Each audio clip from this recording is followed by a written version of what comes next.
as suspected. Cade Cunningham went first overall to the Pistons. Jalen Green went second to the Rockets. Evan Mobley went third to the Cavs. And that suit, woo! We will show you the rest of the lottery picks in a bit. That's not the suit, but the Evan Mobley blue suit. There it is, that suit. I think that was my favorite of the night. We'll talk about that. Why don't we instead talk about something more important, though, which is Perk. Who had the best draft in your eyes? You know what? It was hard to pick from, Rachel and Mike, for the simple fact that I thought everyone did a pretty good job because that's how deep the draft was, right? But I got to give the edge to the Pistons. Troy Weaver did his thing. And I know he had the number one pick, but he was caught in between of getting Jalen Green and Cade Cunningham, and he made the right move. He made his next move the best move by getting the most complete player in the draft in Cade Cunningham. Then sliding into the draft, he ended up getting Livers from Michigan, which I thought was a steal, a guy that's ready to play right now that could come in off the bench and provide some energy, could provide depth at that point guard position or two guard position. And then he stole the college player of the year and Big Garza from Iowa, you know, and I'm like, whoa, like he got him late second round, and I just don't get it. One thing we know about Big Garza, he could put the ball in the basket now. He's a 20 and 10 type guy. I know people want to talk about his defense, but he can stretch the floor, he can knock down shots. So I have to give it to the Pistons and my guy, Troy Weaver. Weave, I see you doing your thing. Okay, I mean, good call, Cade Cunningham. I think every team in the top three was a winner, right? But I look at the Orlando Magic and what they did. I mean, getting a guy like Jalen Suggs at number 5, like that's a culture changer, okay? Like they now have an identity as a team. I know they have this glut of guards with Markelle Fultz and Cole Anthony and RJ Hampton, but he can play with any of those guys. And by the way, he's the best of all of them, okay? So you get a defensive-minded guy like that who reminds me a lot of Drew Holiday, and then also Franz Wagner. Don't sleep on Franz. They got him at number 8. I think he's going to be a starter in the NBA for a long time. So first-year head coach Jamal Mosley gets some guys who are ready to play. They're mature, they're tough, they're defensive-oriented, and I think the Magic are heading the right direction. So wait, is Mo Wagner Franz's brother now, or is Franz still Mo's brother until Franz does better, really makes his NBA mark? Mo is Franz's brother. First top 10 pick? Okay. Yeah, 100%. Right. Give some love to Franz, man. 19 years old. Don't sleep. I'm so happy you asked Mike that question, because if you'd asked me, the show would have been over. We'll get to the pronunciations and all of that in a little bit. I mean, look, I think Orlando scored too. I think, I mean, it was partly because Jalen Suggs fell to them. 100%. I admire Masai Ujiri for doing his own thing. I think Masai Ujiri has earned the credit of knowing when he has a North Star he wants to follow, it's for a good reason. You could kind of see the move that he might next make in free agency or trade with that pick. But I did love Orlando and Detroit. And as someone who covered the 2003 Pistons that won the title, I mean, the 2004 Pistons that won the title, the 2005 Pistons that went to the finals, I am so excited to see that market get a good team again, because that building can be amazing. And that crowd and that fan base can be amazing if we just put the team in it. They can win, and that'll be a lot of fun. All right, so let's go to the other side, though. Who had a disappointing draft in your eyes, Mike? I would say surprising is maybe more the word with the Memphis Grizzlies. I mean, okay, they move up to 10, right? And there are some good options sitting there. You have Moses Moody, you have James Bouknight. Don't talk about Moses Moody. We won't talk about Moses Moody yet, but they went with Zaire Williams, okay, who we had as a projected top 10 pick coming into the season. He's very, very talented, but this is a guy who's a few years away. I mean, he struggled to have an impact in the Pac-12 with Stanford, just wasn't very efficient, not very tough yet physically or defensively. So I just wonder, like, when is he going to be able to help them? Whereas they could have had some guys who come in right away and play and have an impact. And then you look at trading up to 30 as well. They drafted Santi Aldama, who, again, talented kid out of Loyola, Maryland. You know, he's had some success playing overseas with the Spanish junior national team. But to take him at 30, and he might be a roster guy who's on their team next year. Like, I look at Isaiah Livers, I look at Herb Jones. There were a lot of guys who could kind of fit their time timeline. So it was more surprising based on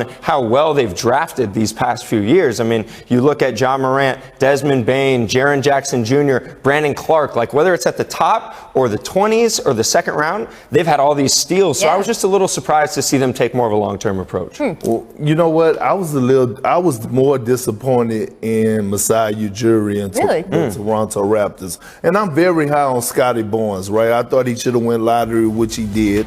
But I just think you can't pass up on Jalen Suggs, and especially when you look around the league at the point guard position. When you look at Russell Westbrook, you look at Kyrie Irving, you look at all these guys, James Harden, even when he slides to the PG position, Drew Holiday. When you look at a guy like Jalen Suggs, this is a guy that, you know, could be an all-star for a very, very long time. And I think Orlando struck gold by him not getting picked by the Toronto Raptors. This guy is fearless. He's relentless. The sky's the limit. He has a very, very high IQ, and his leadership skills are off the charts. And then we already know that Toronto is probably going to lose Kyle Lowry, right? And we know that they have a history of playing that small ball lineup in the backcourt. And I thought Jalen Suggs would have fitted well with Fred VanVleet. So the biggest disappointment to me was the Toronto Raptors passing up on Suggs. But then you kind of have to wait to see the whole play out, right? So we have to see where Kyle Lowry actually ends up. If Kyle Lowry maybe has if Kyle Lowry has come to Masai Ujiri and says, I would like to stay in Toronto, we have no idea. That might have informed that decision. I don't know what the dominoes. It felt like this was the first of a multi-part move, just knowing the way Masai works. We will find out. I was also confused by some of the Memphis selections, only for me because they have a gift. They're not rebuilding. A lot of teams that draft future projects, they're rebuilding anyway. This is a gift that they've created, by the way. They earned it by having such young players who are stars. Ja Morant, Jaren Jackson Jr. You could draft an NBA-ready player right now who just folds right into those guys' timeline and have this power core of guys who are all around the same age. You'll have that now age-wise, but unless these guys develop differently than you, the experts project, which is what I go. I go on Mike Schmitz's recommendations when I'm evaluating talent. Rachel, you know my then thing, it's going to be a longer You know process. my thing about Mike and his analysts for us when it comes to this area of the draft and prospects. He's been on point like Rondo. There we go. Just follow his lead. Keeping me employed, Perk. Speaking of guys who are on point, the wardrobe last night, I mentioned it a little bit before, the two Jalens in particular, Jalen Suggs, Jalen Green, showed out on the red carpet. They both went for the silver sparkly look. So, who had the better suit last night? Well, you know, first of all, I don't approve of either one. We're asking the question. Okay, why? I'm going with Jalen Green with the Michael Jackson look. And look, he had the bell bottoms at the bottom. He was rocking it. He had his hair everywhere. And the only reason I'm going with him is because you have to have a certain type of confidence and a certain type of swag to even think of getting that suit made first and then putting it on and rocking it in public where millions of people are going to be watching you. So shout out to Jalen Green. Look, the whole draft class was dripping so hard last night. I thought we was going to have to call extra custodians in. That's how hard the drip was last night. Well, I'm going to switch my pick to Suggs then because I was thinking Jalen Green. But here's the thing. Jalen Green, that's no surprise. Like, that's been him forever. We've seen the hair. We've seen the photo shoots. For Suggs, I didn't know he had this at all. I didn't know he had that type of, drip? We call it drip. You know what that is? Yeah. That's a little bit of drip. And then the bow tie, I think that's a nice touch. So I'll give the nod to Suggs there. I loved both of their looks. As I said at the top, I like the Evan Mobley, like Tiffany blue, you were calling it, right? Or Richard was calling it, suit. That looked really sharp. What was the pink satiny? Who had the pink Ty Jones? suit? Yes. That looked great. That was great. Cotton candy. I was really, really impressed. And I also, though, think that we had enough style going on here that it'll be fun in 10 years to look because styles, of course, change. So it's not boring. The guys didn't go with the boring stuff. They went with the sort of like more out there stuff. Although Cade Cunningham, as we discussed when he came on the jump set yesterday, he was all for the more classic black sort of, look because he wanted to, make sure that in years to come, when we showed his draft, he looked in style no matter what year it is. So, all right, Mike, welcome back to the jump. There are a million things to love about the NBA, but one of them is that you wake up every single day knowing it's possible that by the time you go to bed, something completely shocking will have happened. Sometimes it's something merely bizarre, like, I don't know, a player throwing a bowl of soup at one of his coaches. But sometimes it is more consequential, like what happened before yesterday's draft. Shout out Swish, by the way. With the eyes of the entire league focused on Cade Cunningham and crew, the Lakers dive-bombed in with a jaw-dropper. Russell Westbrook is coming to town to join LeBron James and Anthony Davis. The deal sent Kyle Kuzma, Montrezl Harrell, Kentavious Caldwell-Pope, and last night's number 22 pick to the Wizards, who immediately turned it around for a separate trade. And all of that is interesting, and we're going to unpack all the details in a minute. But also, let me repeat. Russell Westbrook is joining LeBron and AD on the Lakers, an alliance that the LA Times reports was forged 2 weeks ago in a secret meeting between the three superstars at LeBron's house. According to longtime Lakers beat writer Broderick Turner, Russ told LeBron and AD in that meeting he is okay playing off the ball to allow LeBron to initiate the offense, just as he did in Houston with James Harden. And in return, LeBron and AD volunteered to shift positions if that's what turned out to be best for the team. James moving to power forward, Davis playing more often at center. It's an interesting peek into how the Lakers plan to adjust now that they have acquired one of the most unusual talents in the game. A relentlessly competitive triple-double machine, a leader off and on the court who is motivated to play well at home, but who is also playing on his fourth team in 4 seasons, in part due to his shooting issues. That last part seems of particular concern for the Lakers, who finished this past season ranked 25th in the league in three-pointers made per game. In fact, LA's lack of shooting was such an issue that when earlier in the day yesterday, the Lakers seemed to instead be working on a deal to acquire Buddy Hield from Sacramento, that was hailed as a smart move. After all, only Steph Curry sank more three-pointers last season than Hield. The floor space he opens up is significant, or well, it would have been for LA. Instead, the Lakers chose to close the deal for Westbrook, which also prompted immediate questions about Bradley Beal's future in DC. If Russ was jumping ship, was Beal next? Wizards GM Tommy Shepard has said absolutely not. And if you look closely at this trade, you certainly can see the threads with which Shepard intends to sew together a roster tailored around Beal. KCP is one of Brad's closer friends in the league. The trade also gave the Wizards more depth and the kind of cap flexibility that frankly seemed impossible just a year ago when Washington was facing 3 more years of John Wall's Supermax. Now, whether the plan works well enough to make Beal want to stay remains to be seen, as does whether the Russell Westbrook experiment works for the Lakers. All I know for sure is it was an absolute shocker, or as we call it in the NBA, just another day. Now, to discuss a little bit more on this, we want to bring in our senior writer host of The Low Post, Zach Lowe. Zach, how do you think that Russ fits with AD and LeBron? So at the risk of making Mr. Measles, Moody, Mahdi mad at me up there, I don't love this for the Lakers. I would rather, so I'm looking at an alternative where I could have Dennis Schroeder re-signed, Buddy Hield, keep KCP, maybe keep my pick. I'm probably doing that instead of Russ because it helps my depth and the shooting problems are going to be real. But look, the fact is we can talk about shooting and spacing and who's going to take the last shot and all this. These guys are 3 great players, and talent and smarts and just all-out ferocity can sometimes make up for not so great spacing, and the West does not have an overwhelming favorite anymore that you look at and say, you know, that's the team that's unbeatable. You know, Kawhi's injured, Jamal Murray's injured. So it's right there for the taking. They can still do it, but I don't love the fit. I would rather like that other fit with more shooting because here's one of the great axioms of LeBron's career.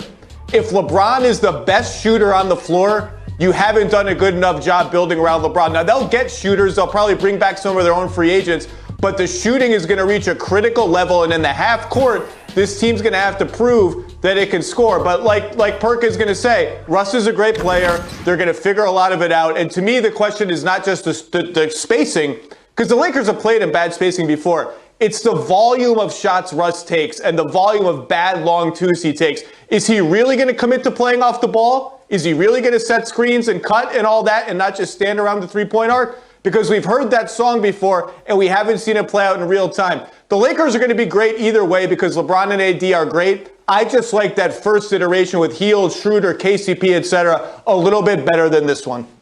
Well, can we take a moment right now and recognize Zach Lowe with the new haircut, the new look? I see you, Zach Lowe, with the little boosie fade, man. RJ said to him also. He got the little boosie fade on himself, looking real fresh right now. I just want to acknowledge you to that point first, Zach. But look,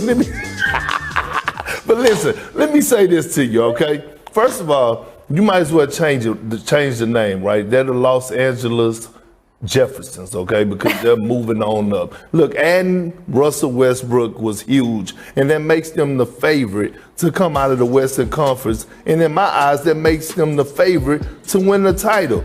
We keep talking about Russell Westbrook and his shot making or shot taking thing that we just keep painting this narrative about him. But he's led the league in assists 3 times throughout his career. He led the league in assists last year when he was playing with a whole bunch of G League guys. One thing that we do notice that Russell Westbrook hasn't played with a big like Anthony Davis. And if Anthony Davis can commit to playing the center position and him and Russell Westbrook is in a pick and roll, you better watch the hell out because you don't know how to stop it. Secondly, right, who did they just hire? One of our good friends, Fizdale. Mm-hmm. What did Fizdale coach LeBron at? With the Miami Heat. And who's with the Miami Heat? D. Wade and LeBron James. Are they both shooters? No. Actually, D. Wade shot like 33% from the three-point line. But they found ways to figure it out by cutting, by going to the mid-post area, by going on the low block, deep seals, things to that nature. You can surround them with shooting. Guys like J.J. Redick is going to be up in free agency. I'm pretty sure he'll take a call from LeBron James saying, hey, J.J., we need you. Sure, Bron, I'm on my way. I'm trying to win my championship. Don't you think, Zach Lowe? And you try to find a way to get rid of Dennis Schroeder, bring back some assets, right? Sign and trade. I don't know what the market value is. That's not my department. But I will say this. Russell Westbrook, LeBron James, and Anthony Davis, watch the hell out. Zach, what do you think? I think Perk just suggested we get Mike Miller out of retirement, but I'm not sure. What do you think about the Lakers' ability to add some shooting?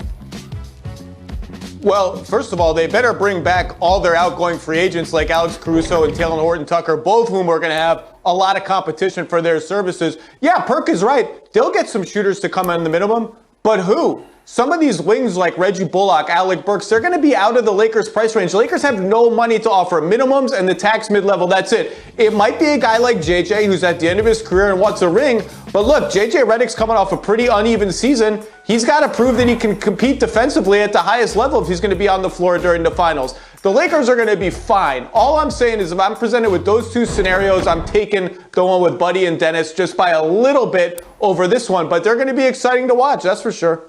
And clearly, LeBron and AD want to play with Russ. I mean, that's certainly what the reporting is, so that's got to be a factor as well. I will say the same thing for the Lakers that we said about the Raptors earlier in the show. I don't think they're done yet, so let's see how things pan out over the next week. Free agency on Monday.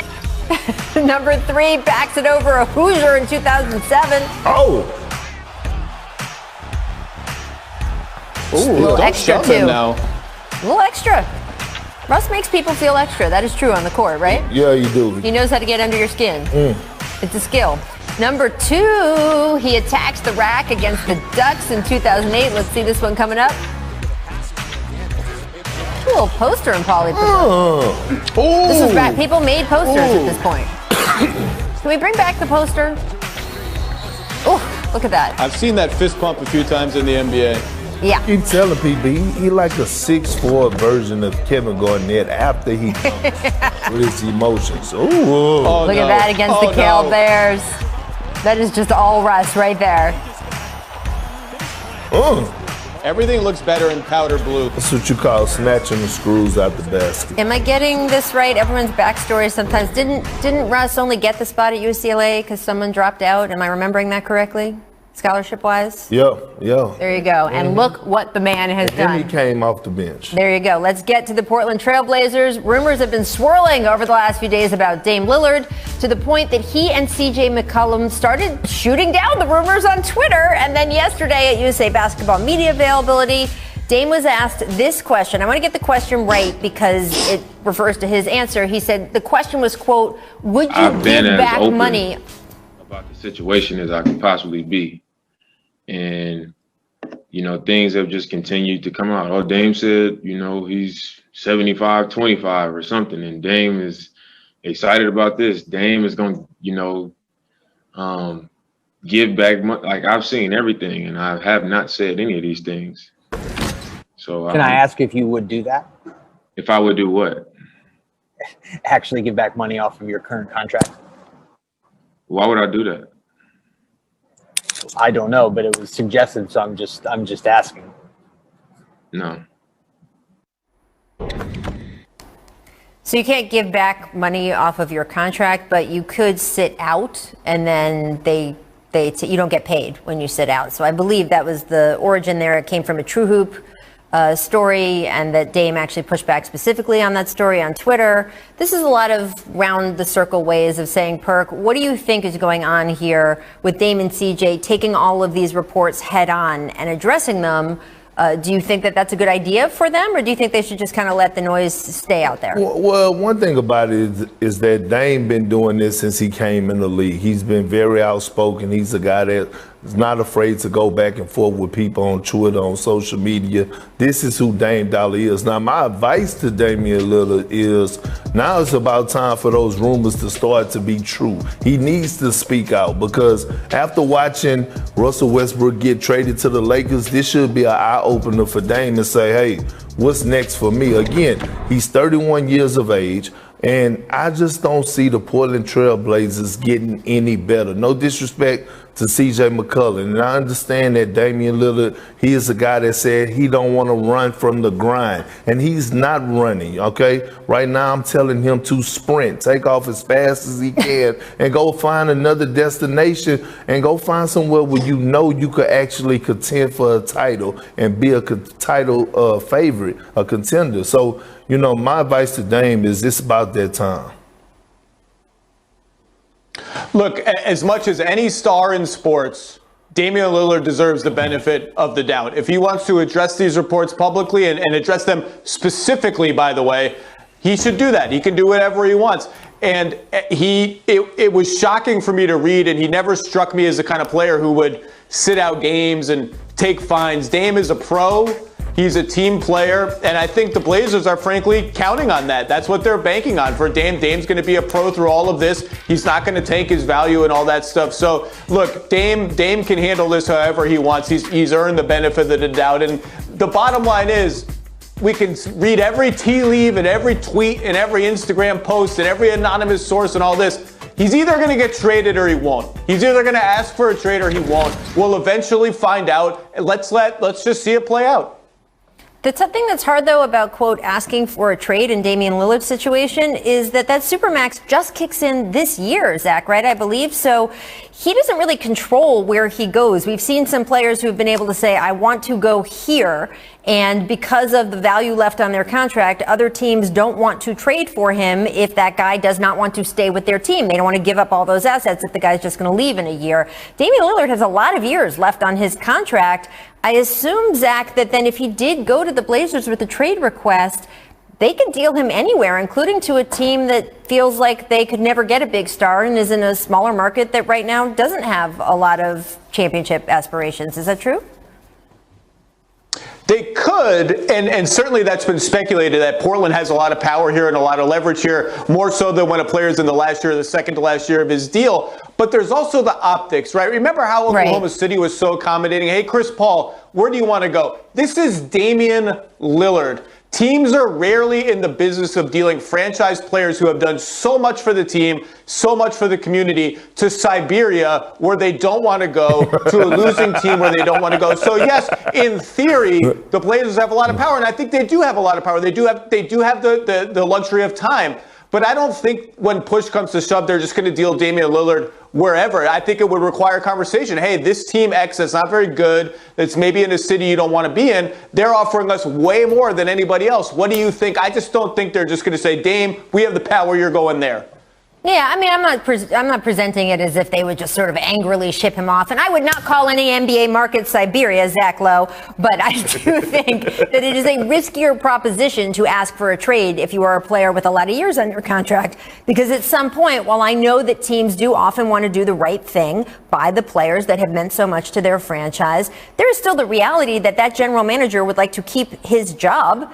And that if he makes a deal where he ships off Dame and doesn't get much in return, or doesn't get as much in return as it then becomes known around the NBA, because everything becomes known around the NBA, that he could have gotten a much better deal somewhere else, that will affect that person's job security. So I do think it's a more complex thing than just Dame should go in there and ask for a trade. There's a lot of moving parts, and you wonder whether Portland wants to get into the Ben Simmons business, which is a nice segue to our next topic, Zach, because the draft came and went without a Ben Simmons trade. How long do you expect this to drag on between Simmons and the Sixers now that there has been sort of public acknowledgement that they are looking for a deal and that Ben and his agent Rich Paul are okay with them looking for a deal with another team? Look, we know the Sixers are asking for a whole lot, whether it's players and picks.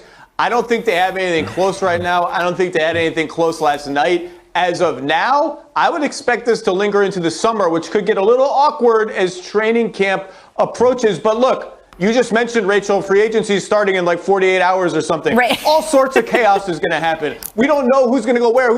Things could change in 48 hours. Something could happen to a team that makes them want to get into the Ben Simmons trade. Something could happen to Philly that makes them more willing to trade Ben Simmons. But as of right now, this feels like it's going to linger for a while because I don't think they've really had any traction anywhere.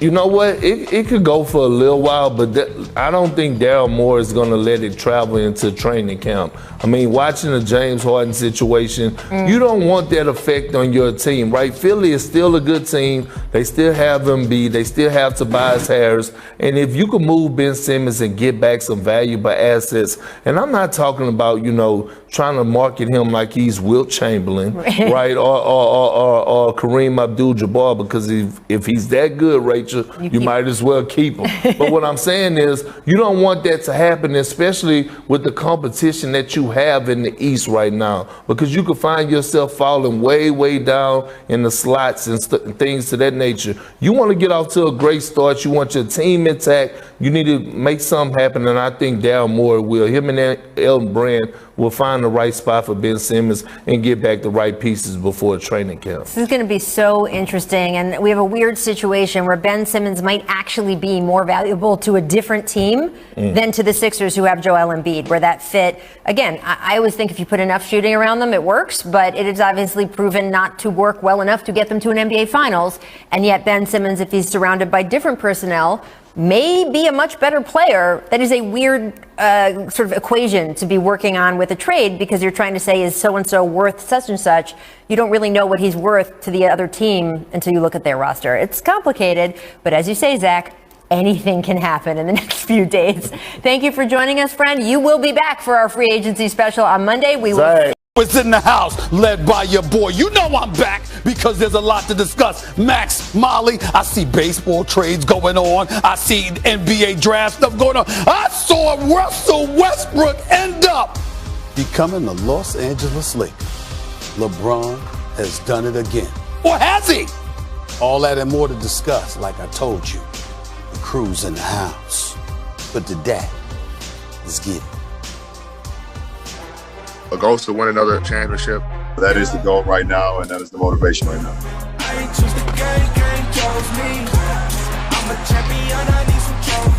This would definitely be a trio to be reckoned with.